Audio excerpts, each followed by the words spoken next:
All right. New comic book day is almost here, so it's time to take a look at the books coming out so I can tell you what I'm getting.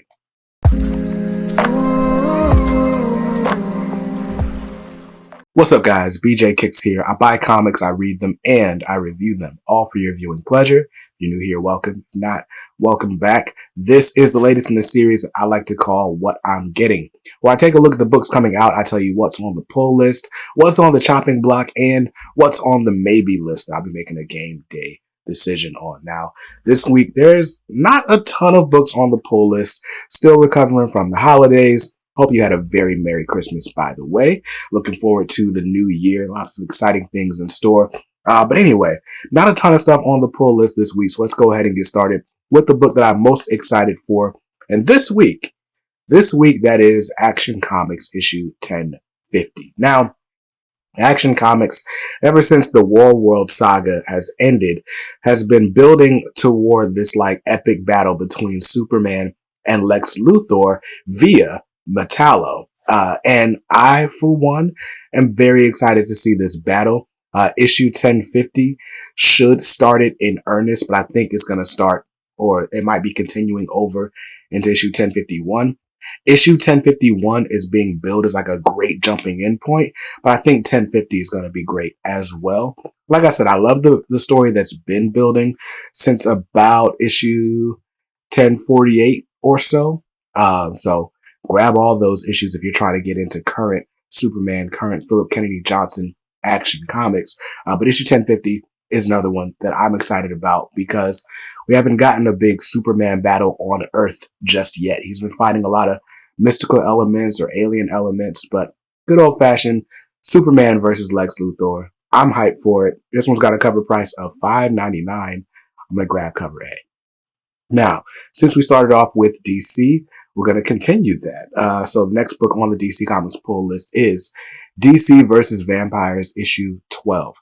DC Vampires, written by Matthew Rosenberg with some plotting by James Tynion. Honestly, I fell off this series like 6 issues ago, but they're finally wrapping it up, and I've been collecting it this whole time. So I don't know. A lot of people have put DC versus Vampires among their favorite books of the year. And I get it. I mean, it's an Elseworld story, kind of in the same vein as Deceased. So I can see why it's appealing to people. For me, once they started throwing out a whole spin-off tie-in series, I was just like, all right, I don't need all this in my life. But I might binge read it and see if it makes it on my final year-end list. But DC vs. Vampires issue 12's got a cover price of $3.99. I'm grabbing cover A. And next series on the pull list is Detective Comics. This week we've got issue 1067, written by Ram V. I don't know who's on art this week. And this is the other book that I just kind of fell behind on. I've been loving Chip Zdarsky's Batman. And I always keep both Batman and Detective on the pull list. And I'm always seem to be lagging behind on one or the other. But my man Skip tells me I need to catch up on this, and it's actually really good. So I'm going to do my man Skip a favor and catch up on Detective Comics this week. It's got a cover price of $4.99. I'm grabbing cover A. And the last book on the DC Comics pull list this week is John Stewart, The Emerald Knight, #1. This is a one-shot written by Jeffrey Thorne with art by Marco Santucci. If you read Jeff Thorne's Green Lantern run, I think it ran 12 issues and wrapped up earlier this year, then you'll know that John Stewart, how should I put this?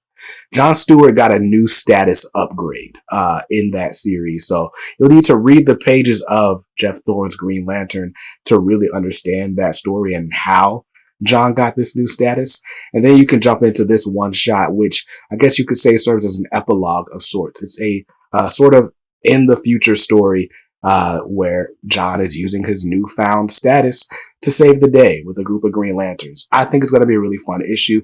Marco Santucci had my favorite art in that Jeff Thorne Green Lantern run, so I'm really looking forward to this one. It's got a cover price of $5.99. And honestly, I can't decide between the cover A and B, which means I'm probably going to buy both. But that's going to do it for the DC books on the pull list. So if I just stick to the list and don't buy a bunch of extras, then my DC total will just be $21 this week. So future me's editing just realized I forgot Dark Knights of Steel issue number 9 comes out this week from Tom Taylor and Yasmin Putri. Definitely one of the most exciting series on shelves. And I'm kind of mad League of Comic Geeks didn't say it was coming out this week, but it's definitely on the pull list and in my hand. Back to your regularly scheduled programming.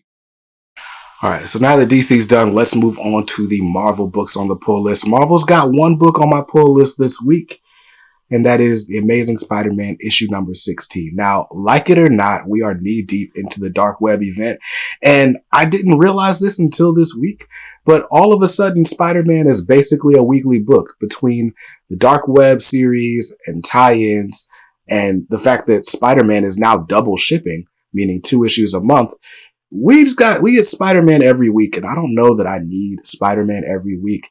I feel like if I'm going to jump off of Spider-Man, now's probably the time to do so. It's really on the edge of the chopping block. I'm not sure if I'm going to keep it on the pull list. I certainly don't know if I want to be buying all these tie-ins every week, because there's also a Dark Web X-Men book this week that I don't have plans to buy. So I don't know, man. How you guys feeling about Spider-Man? It's definitely like a maybe book, but since The Amazing Spider-Man is on my pull list, I'm not going to cancel it this week.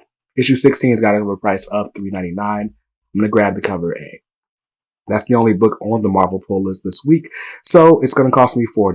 Now, let's move on to the indies, where this book almost got the top spot this week, but I'm very, very excited about Mighty Morphin Power Rangers, Teenage Mutant Ninja Turtles 2. Issue number 1. Now, the Mighty Morphin Power Rangers and Ninja Turtles, I don't know what we're going to call it. Let's call it Power Turtles. The Power Turtles miniseries from 2019 was technically my first foray into either Power Rangers or Ninja Turtles comic books, because the City of War and stuff was going on in Ninja Turtle land, and Power Rangers was like another 50 issues in. So I just hadn't read any of that stuff, but I read that miniseries and it was just wonky, just wacky. We ended up with Shredder teaming up with Rita Repulsa to becoming the White Ranger or the Green Ranger. And I was just like, yo, what is happening right now? That's crazy. So the Ninja Turtles and the Power Rangers got together to handle that threat. And this new series, written by Ryan Parrott with art by Dan Mora, so a nice Power Rangers reunion there. I think they did Go-Go. But anyway, you get that cool creative team back. And this one is set 6 months after the whole Shredder and Rita team up. And I don't know what threats they're going to face. I don't know what villains they're going to pull out of Power Rangers and or Ninja Turtles lore. But this is just going to have young daycare me just like, oh snap, I remember all of this. Now I'm going to grab cover A, which got a cover price of $4.99. But honestly, there are a lot of variants. There's a Taryn Clark variant that's got Raphael teamed up with the Red Ranger. I don't know if it's Jason or Rocky, but it's the Red Ranger. There is always the helmet variants. I collected all the helmet variants back in the day. And then the other one, there's a 1 in 150, which I'm probably not going to come close to getting my hands on, but it's got an oversized, like kaiju size Bebop and Rocksteady fighting against the Megazord. That's probably my favorite cover out of all the ones I've seen. But again, it's a ratio, so yeah, chances are I don't get my hands on that one. There's also a Kevin Eastman variant. Look, I could spend all day talking about these variants. I'm going to try to limit myself to just one, and it'll cost me $4, which brings my grand total for the week up to just $28. So I've got a little bit of wiggle room in the budget. I might be able to grab an extra variant or two, but trying to keep it low. Don't want to spend all the Christmas money in one place at one time. You know what I'm saying? So let me know though, what's on your pull list this week? What are you most excited about? Let us know in the comments down below, or if you dare, join us in our private communities on Facebook and or Discord. Links are in the description down below. It's just full of people who love comics just like you do. So join us and have conversation about what your favorite books are this week. Show us your recent pickups, review some books, whatever you want to do. Now, before I end this video, I got to give a huge thanks to everyone that makes it possible. So you guys who have joined the channel family, whether you're on the squad or the family level, You make content on this channel possible, and I am super, super grateful. This is the last new comic book day of the year, and I'm super grateful to all of you who watch the channel, who comment, who leave likes, and all those things that help the channel grow, who share it with your friends. You guys really do make the comic hobby that much more fun for me, so I really do appreciate it. We got some fun things planned for next year, so make sure you stay tuned to this week's hangout. Make sure your channel notifications are on, because some big things are coming. That's all I gotta say. I'll see you guys in another video soon. Until then, I hope you saw something you liked in this one. If not, hey, that's cool. You can always buy what you like. Just make sure you read what you buy and be nice to others, because kindness makes the world go round.